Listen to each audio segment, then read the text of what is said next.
오늘 우리에게 주시는 하나님의 말씀은 히브리서 3장 1절부터 6절까지 말씀입니다.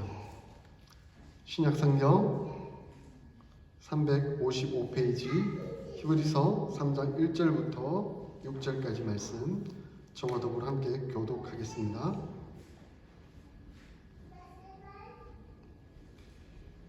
그러므로 함께 하늘의 부르심을 받은 거룩한 형제들아, 우리가 믿는 도리의 사도이시며 대제사장이신 예수를 깊이 생각하라.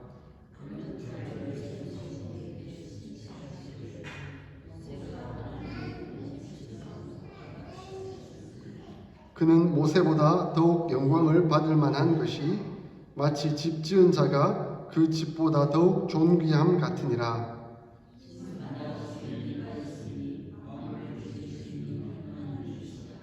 또한 모세는 장래에 말할 것을 증언하기 위하여 하나님의 온 집에서 종으로서 신실하였고,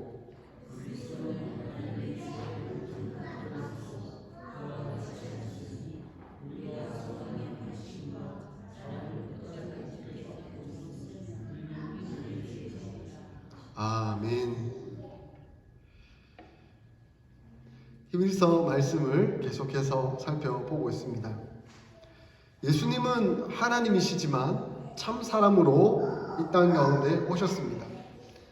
참 사람으로 오셔서 우리를 대신하여 십자가에 못 박혀 죽으심으로 우리의 모든 죄를 용서해 주시고 우리를 의롭다 하심으로 말미암아 우리가 하나님의 자녀가 되도록 하셨고, 또 예수님의 한 형제요 자매라고 불러주셨습니다. 우리 주 예수님께서는 자기를 완전히 낮추셔서 십자가에 못 박혀 죽으셨을 뿐만 아니라 우리가 형제요 자매라고 불려지는 것을 전혀 부끄러워하지 아니하셨습니다. 그러므로 이제 우리는 예수님의 형제요 자매들로서 하나님의 가족, 하나님의 한 교회에 모여서 한 식구가 되었습니다. 우리나라 말에 식구라는 단어를 쓰는데 이 식구라는 단어가 아주 성경적인 단어예요. 밥식자의 입구자잖아요. 식구는 밥을 다 같이 먹는 사람들이라는 뜻이잖아요.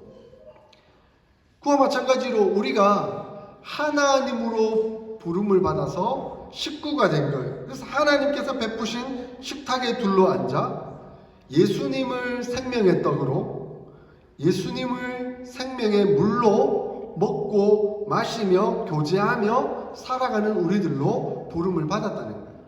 그래서 우리 다음 주에 성찬식을 하게 될 거잖아요. 그때 예수님의 살과 피를 먹고 마시면서 우리가 한 형제가 되었고 한 자매가 되었고 한 가족이 되었다.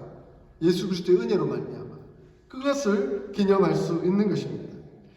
그래서 히브리서 기자는, 이 히브리서를 쓴 저자는 우리를 향해서 함께 하나님의 부르심을 입은 거룩한 형제들이다 라고 말씀하고 있습니다. 하늘로부터 부르심을 입은 거룩한 형제들이라 라고 말씀하고 있습니다. 거룩이라는 단어를 우리를 향해서 쓸 수 있는 말은 아닙니다. 거룩이라는 말은 오직 하나님께만 해당되는 용어입니다. 그런데 하나님께서 우리를 거룩하다라고 불러주셨습니다. 거룩이라는 단어는 구별됐다는 뜻이거든요. 세상과 이 피조물과 온전히 구별된 존재, 하나님밖에 없는데 이제 하나님은 우리를 불러주셔서 우리를 거룩하다, 너희는 하나님 편에 서서 세상에 속하지 아니한 거룩한 존재가 되었다라고 불러주십니다. 그러므로 우리는 거룩한 형제와 자매로 부르심을 받은 자들이죠. 그렇다고 한다면 이제 우리가 어떻게 살아야 하는가? 우리의 초점은, 우리의 시선은, 우리의 관심은 어디에 있어야 되는가? 우리가 신앙생활에 해나간다고 한다면 이 히브리서를 쓴 저자는 우리의 관심이 어디에 있어야 하는지 핵심적으로 가르쳐 주고 있습니다. 1절에 우리가 읽었잖아요. 뭐라고 말씀하고 계시죠? 함께 하늘의 부르심을 받은 거룩한 형제들아, 우리가 믿는 도리의 사도이시며 대제사장이신 예수를 어떻게 하라고요? 깊이 생각하라. 깊이 생각하라 라고 말씀하고 있습니다. 우리는 예수님을 깊이 생각해야 합니다. 깊이 생각한다는 말은 우리의 시선을 예수님께 맞춘다는 것을 의미합니다. 우리가 온전히 그 관점을 예수님께만 두고 있겠다 하는 결단을 하라는 의미입니다. 우리 예수님이 어떤 분이신가? 우리 예수님이 어떤 분이시죠? 지금 이 저자는 우리에게 두 가지 의미를 말씀해 주고 있습니다. 첫째는 예수님은 믿는 도리의 사도이십니다. 사도라는 말을 좀 다르게 표현하면 오늘날로 용어로 쓰면 대사라고 표현해 볼 수도 있을 것 같습니다. 사도, 대사라는 말은 모든 권한을 부여받아 보내심을 받은 사람입니다. 여러분 많이 들어보지 않습니까? 미국 대사, 중국 대사, 우리 한국에서 이렇게 파송해서 한국을 대표해서 한국의 권한을 가지고 그 나라에 가서 그 권한을 행사하는 사람들을 말하고 있지 않습니까? 그러니까 예수님께서 하늘의 대사로서 하나님을 대신해서 이 땅 가운데 왔다. 그래서 하나님 나라를 대표하는 그분이시다라고 말씀하고 있습니다. 그러니까 예수님은 하나님이시고 하나님 나라의 대표자이시다 하는 것을 기억해라 라고 말씀합니다. 뿐만 아니라 예수님은 대제사장이시다 라고 말씀합니다. 제사장은 인간의 연약한 죄를 담당하여서 하나님께 아뢰고 기도하며 사해주는 역할을 하는 것입니다. 그러니까 인간을 대표해서 그 인간의 연약함을 들고 하나님 앞에 나아가는 존재가 대제사장이죠. 그러니까 이 히브리서 저자가 지금 예수님에 대해서 두 가지를 말씀하는데 이 두 가지가 우리 신학적으로 말하면 기독론, 예수님이 어떤 분이신가 하는 것을 명확하게 보여주는 증거입니다. 하나님을 대표해서 오신 하나님이시고 인간을 대표해서 하나님 앞에 나아가는 인간이라는 것이죠. 그러므로 예수님은 참 하나님이시고 참 인간이시다 하는 그 의미가 이 안에 담겨져 있습니다. 우리는 그것을 기억해야 합니다. 예수님께서 이 땅 가운데 오신 이유는 하나님으로 오셨고 참 사람으로 오셨다라고 하는 것을 기억해야 한다는 것입니다. 예수님은 이 땅 가운데 오셔서 자신의 임무, 참 하나님으로서 참 사람으로서의 임무와 역할을 충실하게 잘 감당하셨습니다. 이것은 곧 예수님의 신실하심이죠. 오늘 본문에 신실이라는 단어를 써놨는데 우리 혹시 예전 성경 지금 개역 개정 성경인데 개역 성경을 읽어보신 분 혹시 이 단어가 다르게 쓰였던 것 혹시 기억하시는 분 계세요? 그러면 정말 성경을 잘 아시는 분인데 그 개역 성경을 보면 충성이라는 단어로 쓰여져 있습니다.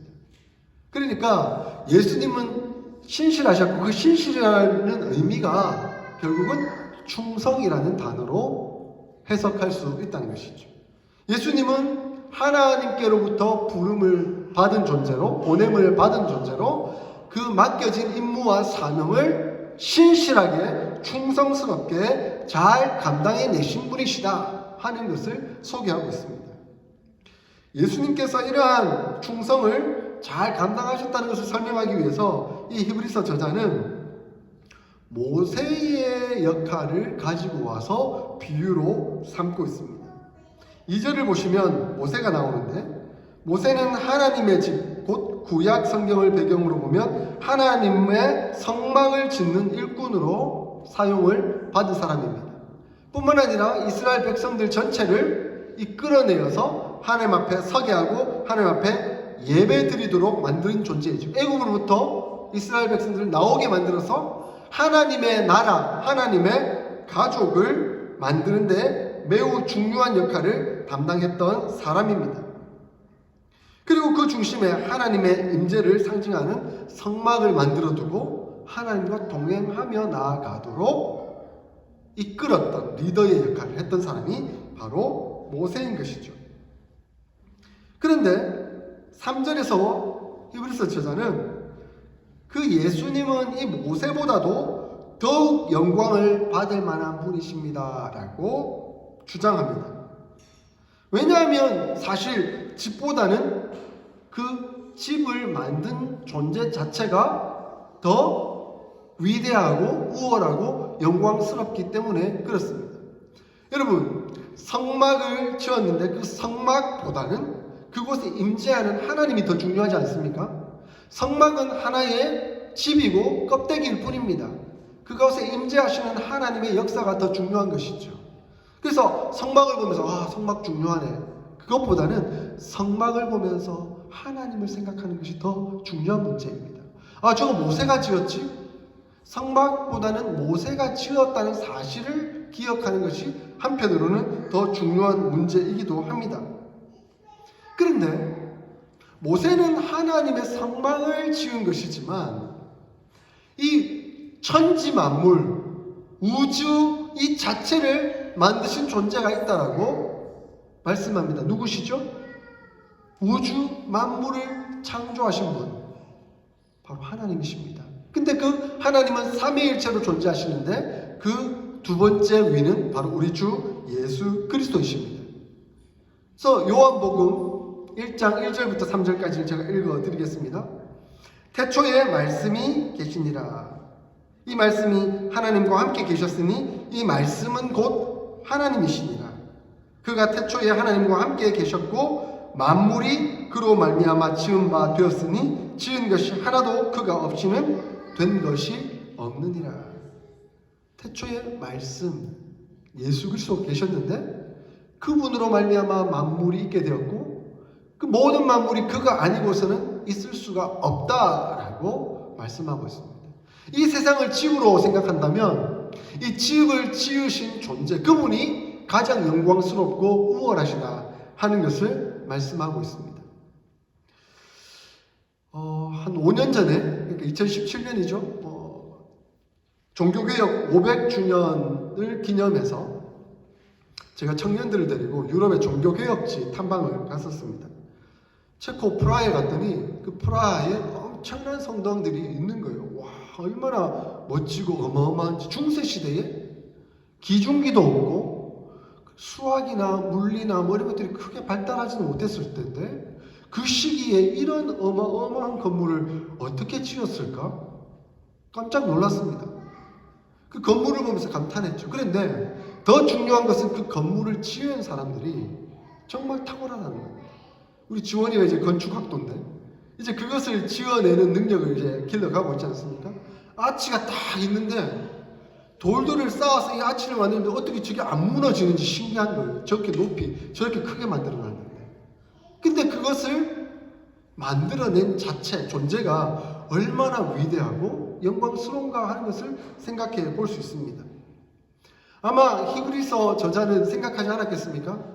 야, 이렇게 건축물만 보더라도 그 지은이가 얼마나 놀랍고 탁월하며 영광스러울까를 생각할 수 있는데 이 자연 만물을 보면서는 이 자연 만물을 이 우주 만물을 만드시는 분은 얼마나 위대하고 영광스럽고 좋을까 그렇게 생각이 들지 않겠습니까?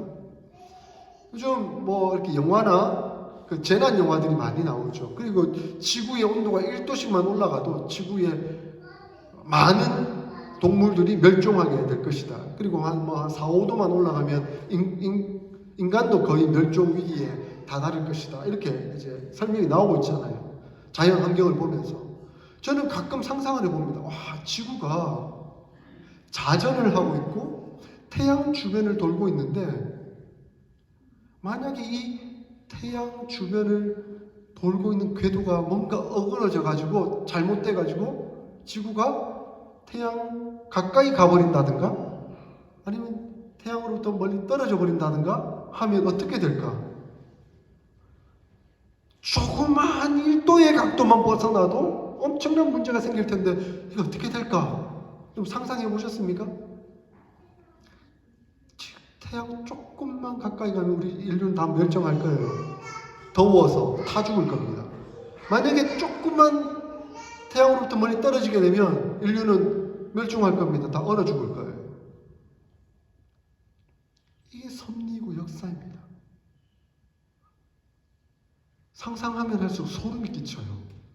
어떻게 이렇게 정확하게 자전을 하고 공전을 하면서 온도가 맞춰지고 매년마다 사계절이 돌아오고 지난주에 온도가 갑자기 확 떨어지는데 이게 야, 어떻게 이럴 수가 있지? 그래도 죽지 않을 만큼만 떨어지잖아요.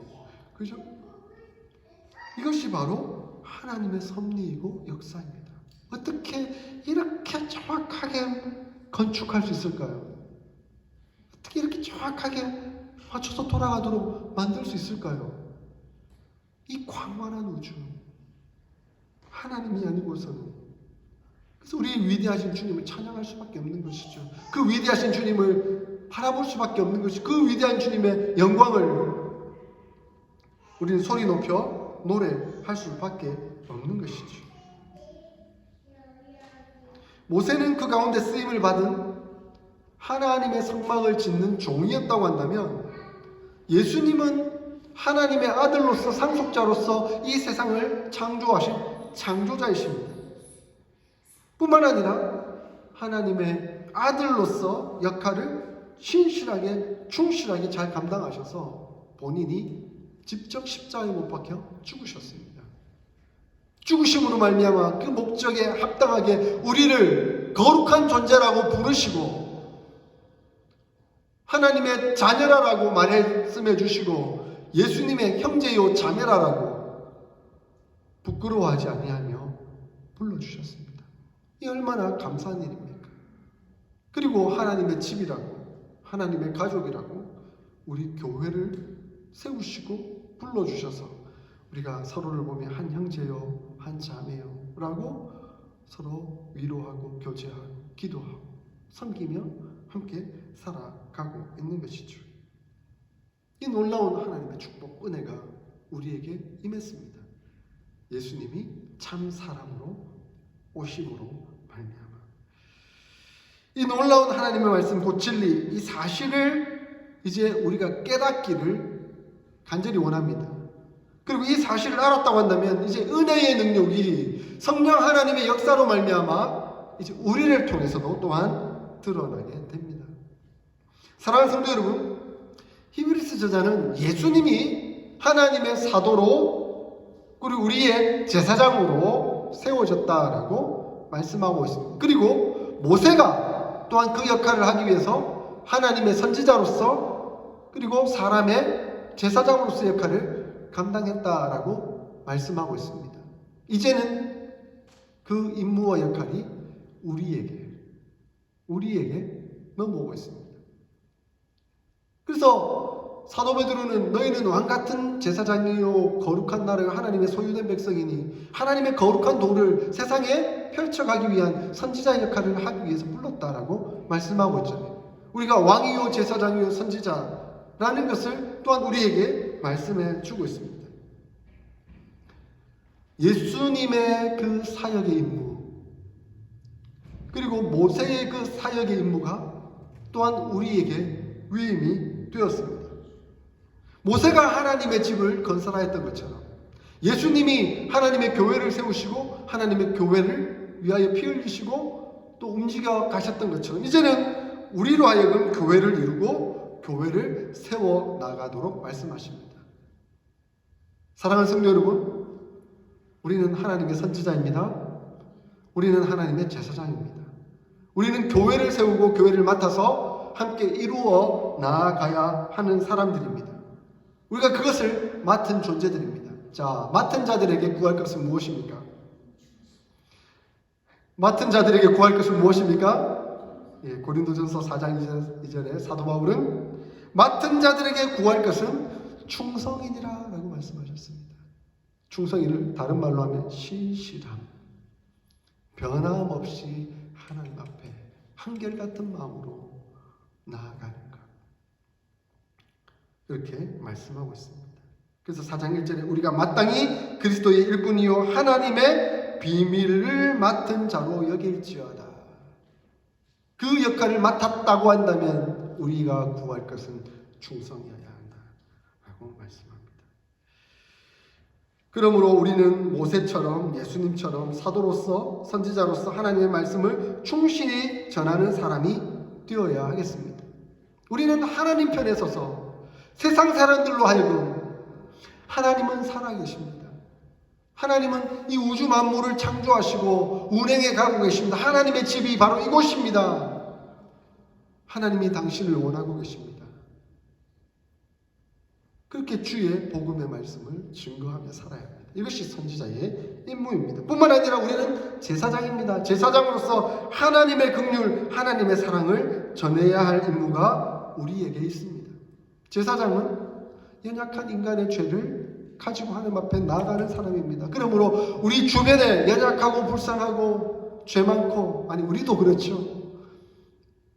이 연약함을 안고 감싸고 하나님 앞에 나가야 되는 것이죠. 못마땅한 사람 있죠? 기분 나쁜 사람 있죠? 마음 상하게 할 사람 있죠? 그러나 그를 비난하는 것이 아니라 예수님처럼 마치 내 죄인 것처럼 감싸안고 위로하고 도와주며 그들로 하여금 하나님 앞에 갈 수 있도록 제사장의 임무와 역할을 감당해야 하는 것입니다. 세상 사람들이 왜 사랑을 못할까요? 왜 사랑을 못하냐면 사랑을 배운 적이 없거든요. 사랑을 못 배워놓으니까 사랑을 할 줄 모르는 거예요. 근데 한번 보세요. 어느 가정에서 참 사랑받고 자란 아이는 사랑할 줄 알아요. 그런데 진짜 사랑을 못 받고 자란 아이들이 나중에 보면 참 안타깝게도. 그래서 요즘 한국 사회에서 크리스천들 중심으로 엄마, 아빠 역할을 좀 해주자. 어릴 때 탈선했던 청소년들, 아파하는 청소년들, 가출해 있는 청소년들, 엄마 역할을 해주고 아빠 역할을 해주자 하면서 그들을 집에다 불러다가 밥해 따뜻하게 밥 해주고 먹이고 필요한 물품 있으면 사서 학용품 만들어주고 그러면서 따뜻한 사랑을 느끼도록, 이게 제사장의 임무이고 역할인 것이죠. 말씀을 준비하면서 저 자신도 생각나고 저와 함께 사역했던 참 훌륭하신 좋은 선교사님도 생각나더라고요. 저희가 같이 사역을 했었는데 저는 강도사로, 그 선교사님은 전도사로 한 교회에서 사역을 했는데, 저는 아버지께서 일찍 돌아가셨고요. 초등학교 5년 돌아갔고, 그 선교사님은 어렸을 때 집이 너무 가난해가지고 어머니가 집을 나가버리셨어요. 지금 나중에 이제 알고 보니까 저 캐나다에 가서 살고 계신다. 그러니까 참 어려운 형편을 지녔던 거죠. 그래서 저하고 그 선교사님하고 그때 학창 시절, 신학대학원 시절에 참 우리는 형편이 같네요. 우리 참 쉽지 않은 세월 과정을 거쳐왔네요. 그런데 하나님이 우리 아버지 되어주시니까 교회 안에서 그 사랑을 다 받았습니다. 우리가 서로 그런 고백을 했었습니다. 생각해보니까 저에게 담당 목사님이 그리고 장로님들이 저희 아버지 역할을 해주시고 권사님들이 저희 어머니 역할을 해주셨더라고요. 저희 어머니 늘 출근하셨기 때문에 저는 늘 교회에서 살았거든요. 학교 수업 마치고도 공부도 교회 지하실에서 가고 했거든요. 근데 어느 날 권사님들이 밥 싸가지고 밥 먹으라면서 밥 챙겨주시고, 너 힘든 거 없니? 라고 위로해 주시고 다독거려 주시고, 그랬던 분들이 다 권사님이시더라고요.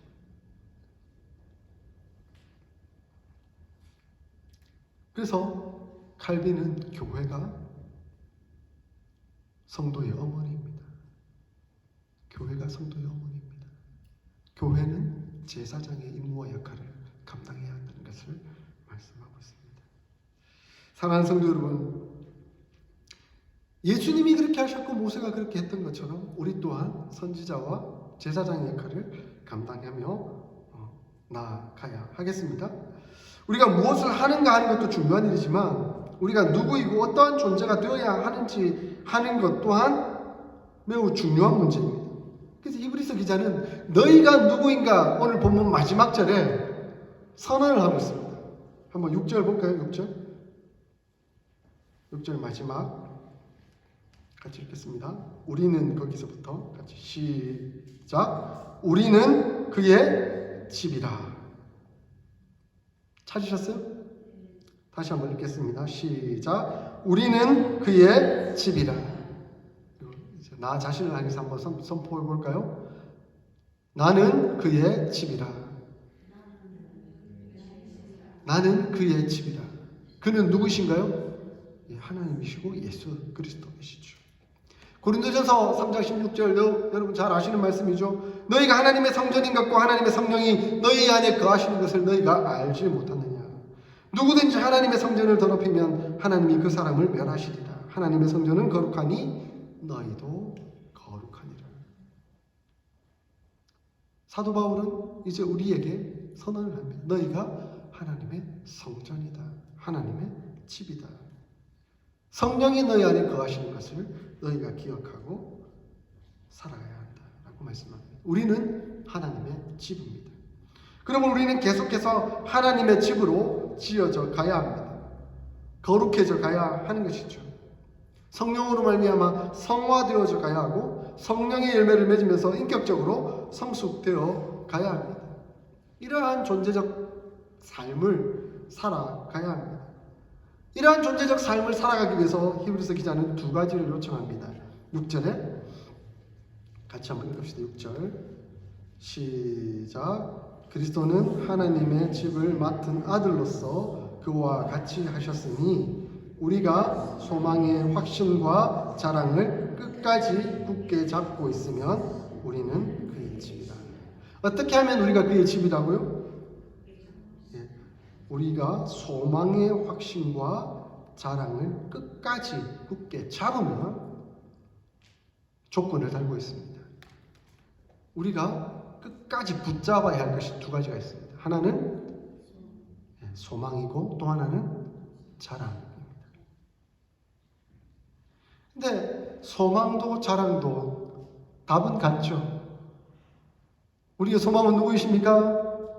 예수 그리스도. 우리의 자랑은 누구이십니까? 예수 그리스도. 우리의 소망도 예수 그리스도이시고 우리의 자랑도 예수 그리스도이십니다. 소망은 우리가 신실할 수 있는 힘이 됩니다. 변하지 않고 한결같이 갈 수 있는 능력이 바로 소망에서 나오는 것이죠. 확신을 가지고 있는데 이 길로 가기만 하면 하나님께서 나에게 축복과 은혜와 역사를 베풀어 주실 것이라는 믿음이 있는데 지금 잠시 잠깐의 고난과 어려움이 있다고 넘어지겠습니까? 소망이 있는데, 확신이 있는데. 뿐만 아니라 자랑은 우리로 하여금 역동적이게 만듭니다. 그곳에 빠져 있으면 그곳을 따라서 살고 싶기 때문에 그렇습니다. 여러분 어딘가 뭔가 좋은 게 생기면 그걸 은근슬쩍 누구한테 자랑하고 싶지 않던가요? 그죠? 우리가 예수 그리스도로 함께하고 있고 예수 그리스도의 은혜에 젖어 있으면 예수 그리스도를 자랑하고 싶어져요. 내가 뭔가 모르게 교회 다니는 것 감추고 싶고 예수 믿는 것 감추고 싶고 이러면 죄가 많은 사람이에요. 이 약간 소극적인 사람?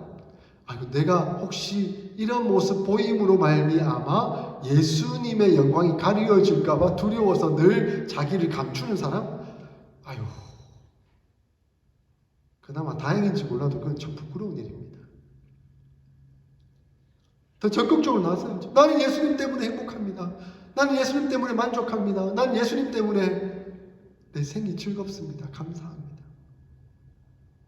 예수님이 나의 자랑이십니다. 내가 자랑이 아니라 내가 가진 소유나 내가 가진 능력이나 그것이 나의 자랑이 아니라 오직 예수 그리스도 그분께서 나의 자랑이십니다. 자랑은 자연스럽게 전도로 이어지게 될 겁니다. 예수 그리스도가 너무너무 자랑하고 싶으니까 전도로 이어지게 될 겁니다.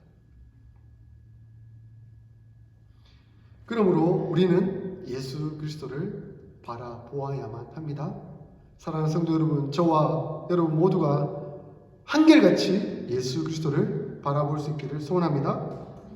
날마다 예수를 깊이 생각할 수 있기를 바랍니다. 모든 시선을 우리 주님께 드릴 수 있기를 바랍니다. 우리 주님께 고정하고 날마다 고백을 드릴 수 있기를 소원합니다. 예수님은 우리의 사도이시며 우리의 대제사장이십니다. 나의 소망이시며 나의 자랑이십니다. 이제 그 예수 그리스도를 따라서 우리가 그리스도의 일꾼으로 부름을 받았습니다. 하나님의 비밀을 맡은 자로서 하나님의 말씀 곧 복음을 전하는 사도로 선지자의 역할을 충분히 감당하고 또한 다른 사람들을 사랑하며 그의 아픔을 감싸주고 도우며 눈물로 기도하는 제사장의 역할들을 충실히 감당해 나가는 저와 여러분들이 다 될 수 있기를 소원합니다.